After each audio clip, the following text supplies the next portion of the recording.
आदर्श बीवी, आदर्श भाभी और अब आदर्श सास। ये आदर्श शब्द सदा से मेरे नाम के साथ जुड़ा हुआ है। ये खिताब मुझे यूं ही नहीं मिल गया। इसके लिए मैंने बरसों मेहनत की है, त्याग और संयम की नींव पर इसे खड़ा किया है। इस दुनिया में जहाँ सब एक दूसरे को लूटने, खसोटने में, बुराई करने में ही आनंद प्राप्त करते हैं, वहाँ आदर्श का खिताब पा लेना कोई आसान बात नहीं है। मैं जब नई नई ब्याह कर आई थी, मन में एक सपना संजोई हुई थी कि मैं एक आदर्श पत्नी व बहू बनकर रहूंगी। हर परिस्थिति का सामना करने के लिए मैं कमर कसकर तैयार थी। 2 दिनों में ही घर में सब कहना शुरू कर दिया, बहू तो बहुत अच्छी है। इन्होंने भी कहा, प्रभा तुम बहुत अच्छी हो। पर मैं इस अच्छी से भी ऊपर उठना चाहती थी। मैंने इसके लिए बहुत मेहनत की। ऐसा नहीं कि मैं सिर्फ अच्छा कहलाने के लिए ही ये सारी कोशिशें करती रही। मैं अपनी आदत से भी मजबूर थी। दूसरों को खुश रखने में ही मुझे संतोष मिलता था। मैं सुबह 5 बजे उठ जाती थी। स्नान पूजा के बाद सारे घर में झाड़ू लगाना, सफाई करना, पोछा लगाना, फिर सारे बर्तन रगड़ रगड़ कर साफ करना, पानी भरना। इतना काम हो जाने तक सब उठ जाते थे। फिर मैं चाय बनाती थी। सब हाथ मुंह धोकर टेबल पर आ जाते। सब इकट्ठे चाय पी रहे होते। उस वक्त मैं रसोई घर में नाश्ते की तैयारी में जुटी होती थी। बाबूजी को सूजी का हलवा पसंद था तो इन्हें बेसन के पकौड़े। ननद इन दोनों में से कुछ नहीं खाती थी। उसके लिए नमक का पराठा, देवर के लिए तथा इनके लिए ब्रेड ऑमलेट। सासू जी का मेन्यू रोज बदलता रहता था, इसलिए रोज उनसे पूछ कर ही बनाती थी। नाश्ते की तुरंत बाद ही मैं खाने की तैयारी शुरू कर देती थी। इधर दाल चढ़ाकर नाश्ता टेबल पर रखती और फिर सबको बुलाती। कोई नहा रहा होता तो कोई वर्जिश कर रहा होता। ननद किसी उपन्यास में डूबी होती। नज़र उठाए बिना ही जवाब देती, आती हूँ ना। हल्ला क्यों मचा रही हो भाभी? सासू जी नहा धोकर पूजा कर रही होती। मैं सबको आने के लिए कहकर रसोई में वापस आ जाती। आंच से दाल उतारकर सब्जी चढ़ाती, फिर दौड़कर अपने बेडरूम में आती। इनके ऑफिस के कपड़े निकालती, पैंट शर्ट, रुमाल, जूते, मोजे, तौलियाँ, साबुन सब यथास्थान रखती। फिर जल्दी से इनका टिफ़िन तैयार करती। तब तक सब नाश्ते के लिए आ जाते। सब खुश होकर नाश्ता करते और मेरी तारीफ करते। ससुर जी कहते, बहू तुम बहुत लाजवाब हलवा बनाती हो। सासू जी कहती, बेचारी सुबह से ही काम में लग जाती है। ननद, देवर और खुद ये भी मेरी तारीफ किए बिना नहीं रहते।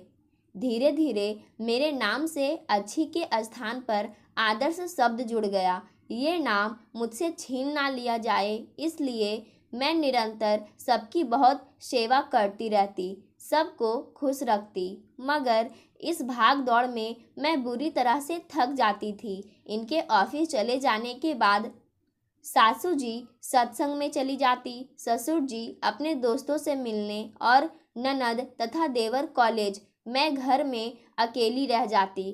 फिर कपड़ों का घाट लगता, घर भर के कपड़े धोती। फिर दोपहर को सबको गरम गरम खाना, शाम को फिर वही चाय से लेकर रात के खाने तक का सिलसिला। रात को जब बिस्तर पर जाती तो थक कर चूर हो गई होती, पैरों के तलवे दुख रहे होते।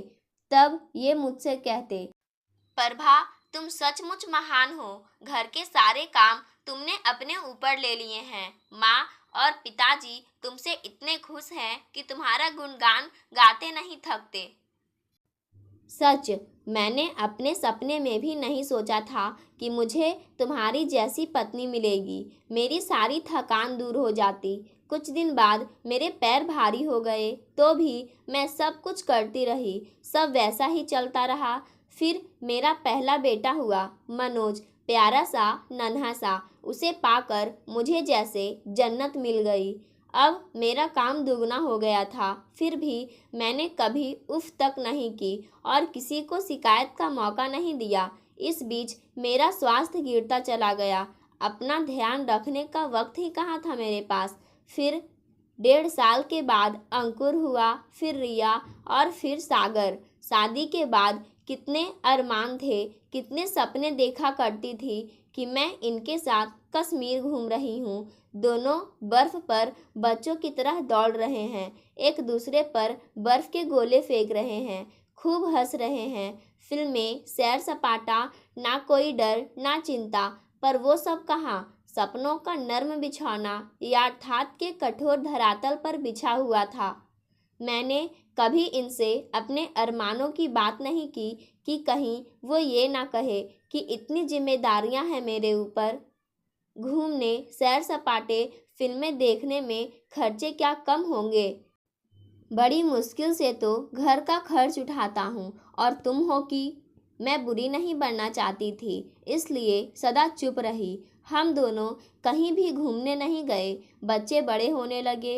इधर सास ससुर भी वृद्ध हो चले थे और बीमार रहने लगे थे। मैंने उनकी जी जान से सेवा की, पर वे हमारा साथ कब तक देते। आखिर दोनों एक एक करके हमारा साथ छोड़ गए।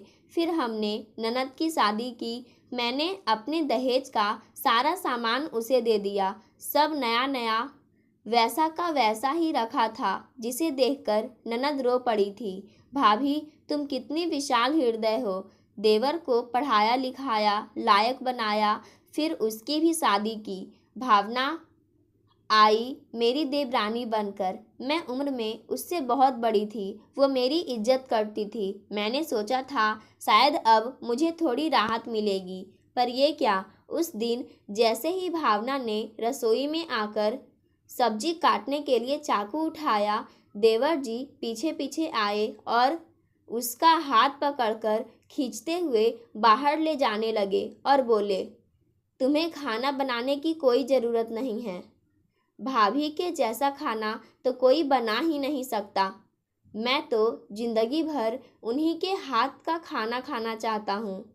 क्यों भाभी। मैं मुस्कुराकर बात को हंसी में टाल गई थी। फिर तो भावना कभी मेरी सहायता के लिए नहीं आती थी। मैं भी तो एक इंसान हूँ, मेरी भी इच्छा होती थी कि कभी आराम करूँ, पर मैंने कभी उससे कुछ नहीं कहा। भावना हमेशा अपनी सहेलियों से यही कहती, भाभी बहुत अच्छी है, मुझे तो किसी काम को हाथ ही नहीं लगाने देती। धीरे धीरे बच्चे भी बड़े हो गए, सब अपनी अपनी पढ़ाई में व्यस्त हो गए। मैं सबका पूरा ध्यान रखती, कब किसे क्या ज़रूरत है, कौन से कपड़े पहनने हैं, क्या खाना है। बच्चे हमेशा लाड करते हुए मेरे गले से लटक जाते। माँ, तुम कितनी अच्छी हो, हमारा कितना ख्याल रखती हो। रिया ने भी कभी कोई काम सीखने में रुचि नहीं ली। बचपन से आदत जो पड़ गई थी माँ पर निर्भर रहने की। हाँ, जब कभी मैंने खास किसी काम के लिए कहा तो अवश्य ही मेरी सहायता की। बेटे तो फिर बेटे थे, वे तो राजकुमारों की तरह रहते थे, पर मैंने भी उनकी हर इच्छा पूरी करने की कोशिश की। बेटी जब 22 की हुई तो हमने उसकी शादी कर दी, वह ससुराल चली गई।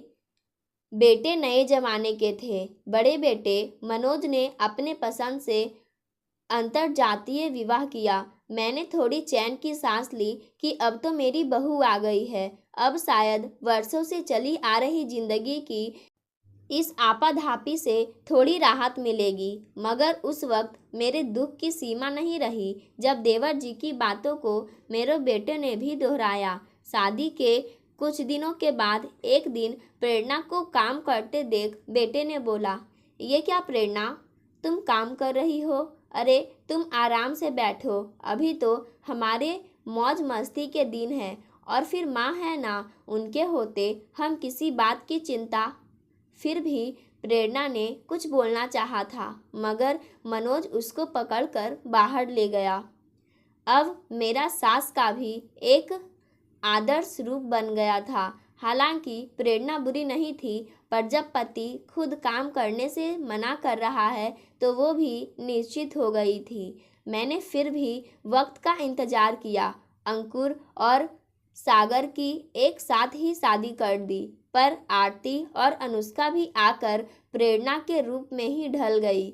घर का वातावरण ही कुछ ऐसा हो गया था कि सब मुझ पर ही निर्भर थे। मैं ना देखूं तो कोई काम नहीं होता था। मैंने भी सोचा, चलो बच्चे हैं, घूमने फिरने की उम्र है, आखिर मैंने अपने अरमान दबाए ही तो थे। जिस चीज़ से मैं वंचित रही, कम से कम बच्चों को तो उसकी कमी ना खले। मुझे तो मालूम था नई नई शादी के बाद क्या क्या अरमान होते हैं। वक्त बीतता रहा, बहुओं के बच्चे हुए, मैं दादी भी बन गई। बच्चे भी मेरे आगे पीछे ही घूमते। सच पूछो तो मैंने ही सबको पाला। बहुएं मेरा गुणगान गाते ना थकती थी। कुछ दिन और बीते, फिर मेरे पति रिटायर हो गए और अपना समय दोस्तों के साथ ताश खेलकर बिताने लगे। पर मेरी दिनचर्या में कोई फर्क नहीं आया। उस दिन की घटना मैं कभी नहीं भूल पाती। मैं बीमार पड़ गई थी। बहुत तेज बुखार था मुझे। हफ्ता भर में बिस्तर पर पड़ी रही। उस एक हफ्ते सारी जिम्मेदारी बहुओं के ऊपर आ पड़ी। 2 दिनों में ही वे बुरी तरह खींच उठी। मंझली और छोटी किसी काम की बात को लेकर आपस में ही उलझ गई। उन्हें समझाने बुझाने के अंकुर मेरे पास आकर बोला, माँ, इन लोगों से कोई काम नहीं हो सकेगा, क्यों ना हम कोई नौकर रख ले।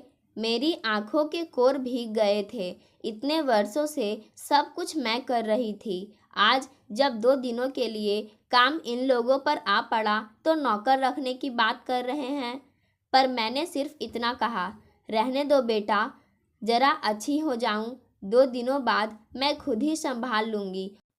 और 2 दिनों के बाद फिर सब पहले जैसा ही हो गया था। अचानक एक दिन सुबह बैठे बैठे ही मेरी जीभ लड़खड़ाने लगी। बोलती कुछ थी, निकलता कुछ था। मैं खुद हैरान थी कि ये क्या हो रहा है। शाम होते होते मेरा पूरा बायां हिस्सा सुन्न हो गया। डॉक्टर को बुलाया गया। सब जांच करने पर पता चला मुझे लकवा मार गया है। सारे घर में एक सन्नाटा सा छा गया। मैंने मुस्कुरा कर कहा, क्या बात है, सबने मुंह क्यों लटका रखे हैं? भगवान ने चाहा तो जल्दी ठीक हो जाऊंगी, पर मजबूरीवश मैंने बिस्तर पकड़ लिया। अपना काम करने लायक भी ना रही। तीनों बहुओं के मुंह उतर गए थे। कुछ दिनों तक तो सबने खूब सेवा की। फिर धीरे धीरे सब अपनी अपनी दिनचर्या पर उतर आए।